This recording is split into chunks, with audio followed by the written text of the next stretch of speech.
అందరికీ వందనములు. దేవునికి మహిమ కలుగునుగాక.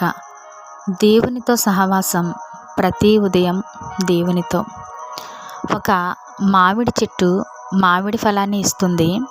యాపిల్ చెట్టు యాపిల్ పండును, జామ చెట్టు జామకాయను ఇస్తుంది.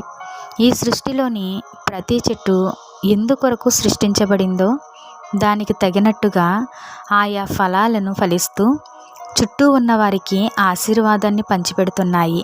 అదే రీతిగా మనము కూడా ఫలించాలని, అనేక మందికి ఆశీర్వాదకరముగాను దీవెనకరముగాను ఉండాలని మన సృష్టికర్త ఆశిస్తున్నాడు.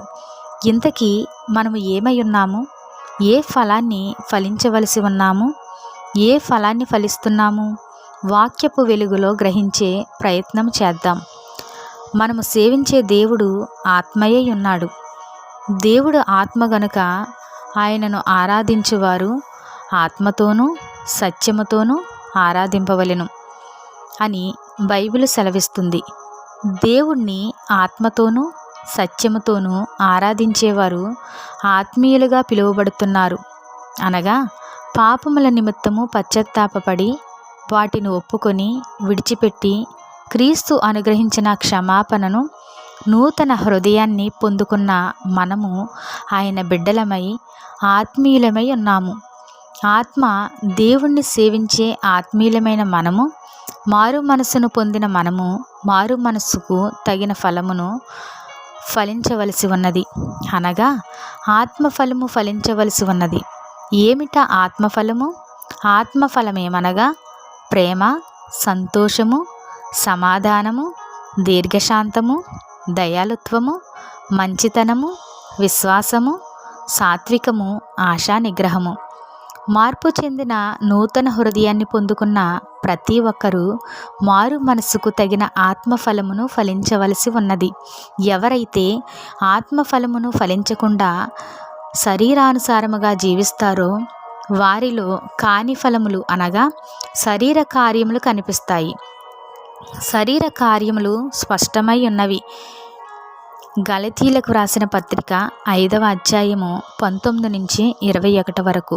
అవేవనగా జారత్వము, అపవిత్రత, కాముకత్వము, విగ్రహారాధన, వ్యభిచారము, ద్వేషములు, కలహము, మత్సరములు, క్రోధములు, కక్షలు, భేదములు, విముతములు, అసూయలు, మత్తతలు, అల్లరితో కూడిన ఆటపాటలు మొదలైనవి. గడచిన కాలములో మనము ఏ ఫలాలను ఫలించాము? మారు మనసుకు తగిన ఫలమును ఫలించామా, లేక శరీర కార్యములకు చోటు ఇచ్చామా? ఒక్కసారి పరిశీలించుకోవలసిన సమయము.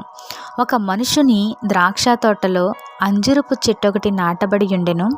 అతడు దాని పండ్లు వెదక వచ్చినప్పుడు ఏమీయూ దొరకలేదు గనుక అతడు, ఇదిగో 3 ఏండ్ల నుండి నేను ఈ అంజూరపు చెట్టున పండ్లు వెదకవచ్చుచున్నాను, కానీ ఏమీయూ దొరకలేదు.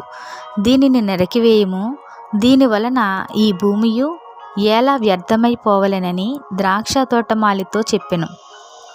గమనించారా? ఆ యజమాని ఒక ఉద్దేశముతో తన ద్రాక్ష తోటలో అంజూరపు చెట్టు నాటాడు. ఆ చెట్టు నుండి ఫలాలను ఆశించాడు. 3 సంవత్సరాలుగా ఎదురు చూశాడు, కానీ ఒక్క ఫలము కూడా ఫలించలేదు. చివరికి నరికివేయమని ఆజ్ఞాపిస్తున్నాడు. మనల్ని కూడా దేవుడు ఒక గొప్ప ఉద్దేశంతో సృష్టించాడు. మనం ఫలించాలని ఆశిస్తున్నాడు. జాగ్రత్త! మనం ఫలించవలసిన సమయంలో ఫలించకపోయినా, కాని ఫలములు ఫలించినా నరికివేయబడతాము. అయితే వాడు, అయ్యా, నేను దాని చుట్టూ త్రవ్వి ఎరువు వేయమట్టుకు ఈ సంవత్సరము కూడా ఉండనిమ్ము, అది ఫలించినా సరి, లేని ఎడల నరికించి వేయమని అతనితో చెప్పెను. లూకాసు వార్త 13వ అధ్యాయము 8 నుంచి 9 వరకు.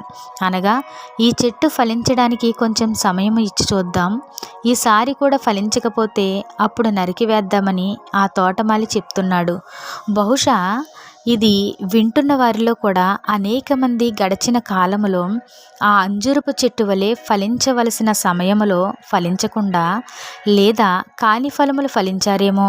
వాస్తవానికి అటువంటి వారు నరికివేయబడాలి. కానీ దేవుడు తన మహాకృపను కనపరిచి మరికొంత సమయాన్ని అనుగ్రహిస్తూ ఉండగా కనీసం ఇప్పటి నుంచైనా దేవుడు ఆశించినట్టుగా ఆత్మఫలమును ఫలిస్తూ అనేక మందికి దీవెనకరముగా మారాల్సిందిగా మనవి. దేవుడు ఈ మాటలను దీవించునుగాక. ఆమెన్. ఇట్లు మీ సహోదరి శైలజ రాజ్ కుమార్.